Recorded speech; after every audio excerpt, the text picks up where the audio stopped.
Yo, what is up, guys? Welcome back. Another very short book review. Today I'm going to be talking about The Defining Decade, which was one of the 3 books I was reading at the same time that I was reading Atlas Shrugged, which I just posted a video yesterday about Atlas Shrugged. So if you haven't seen that, go back and watch that. It's very detailed. It's kind of long, really long actually. This book review is going to be a lot shorter.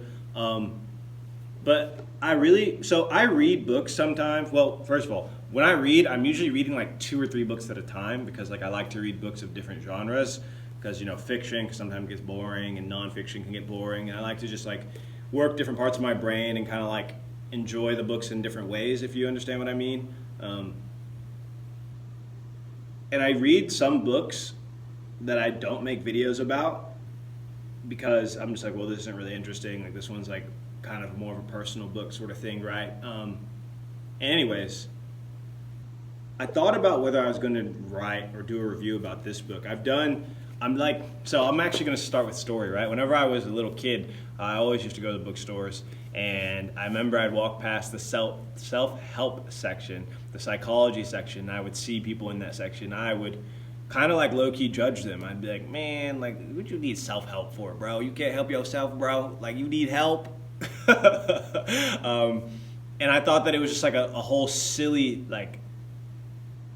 just silliness is what I thought.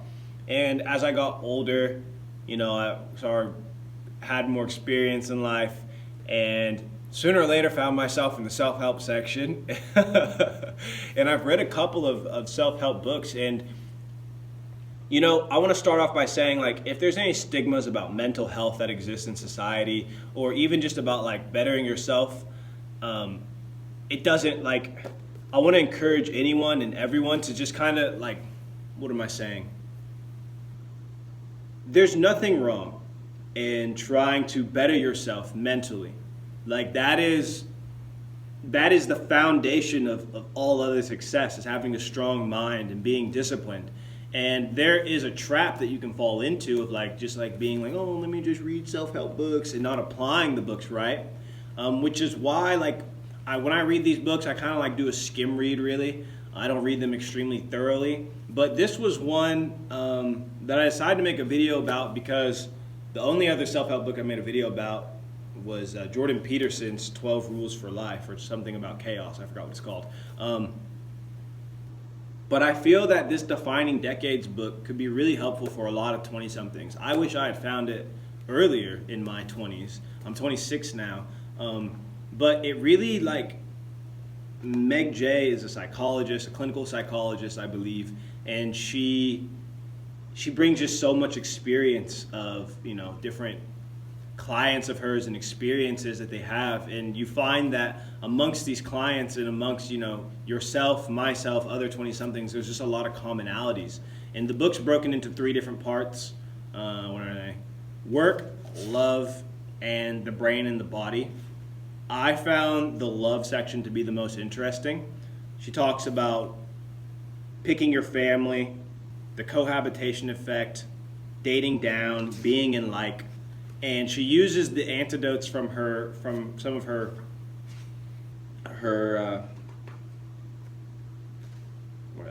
I'm spacing on the word, I'm sorry. Her clients. She uses their experiences and is able to come to some really interesting conclusions. I'm only going to read one quote from this book. The post-20-something brain is still plastic, of course, but the opportunity is that never again in our lifetime will the brain offer up countless new connections and see what we make of them. Never again will we be so quick to learn new things. Never again will it be so easy to become the people we hope to be. The risk is that we may not act now. I feel that's the only quote that really needs to be said. Your 20s is, that time, that really formative decade where you really get to become who you're going to be.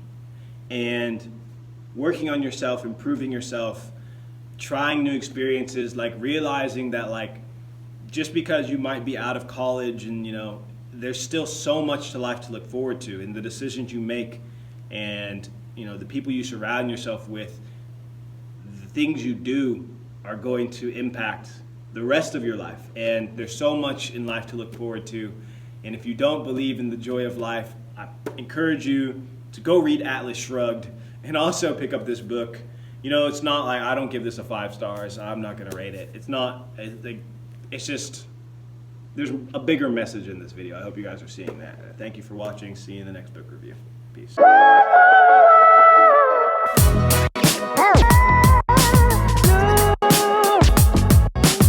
Law.